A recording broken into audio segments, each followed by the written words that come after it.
Avem aici o pacientă care a venit la noi în urmă cu ceva timp, cred că 2 săptămâni, și a decis, în urma prezentării noastre a unor cazuri, a decis să meargă cu noi înainte și să îi rezolvăm problemele.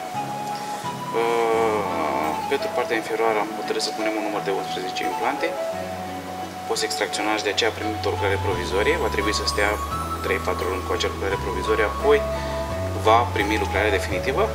Dar pentru partea superioară, unde nu am avut extracții de făcut, am decis să-i montăm direct lucrarea definitivă, care se montă, cred că ieri.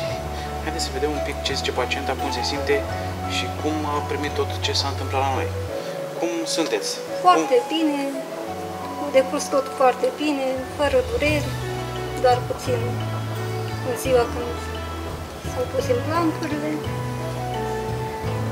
Foarte bine. Totul s-a făcut foarte rapid. Pentru partea inferioară, cred că cele 11 implanturi am reușit să consumăm în timp de o oră, iar pentru partea superioară, cred că tot cam o oră și un pic, am reușit să montăm cele 11 implante. Am decis să recurgem la sistemul monoimplant. Monoimplant este un sistem elvețian premium.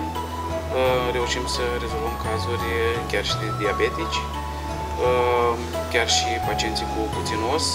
Noi reușim să rezolvăm cu brio. În principiu, sunteți mulțumită de serviciile noastre sau nu? Mulțumită, o echipă minunată. Deci nu vă pare rău că ați venit la noi? Deloc.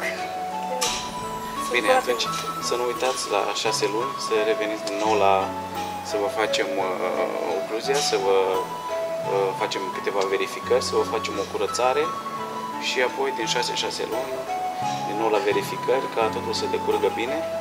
Da? Pentru că aici totuși avem un organism care se poate schimba și noi trebuie să vedem, să fim siguri că totul va decurge bine. Vă mulțumim și vă așteptăm. Vă mulțumesc și eu că mi-ați redat zâmbetul. Bine.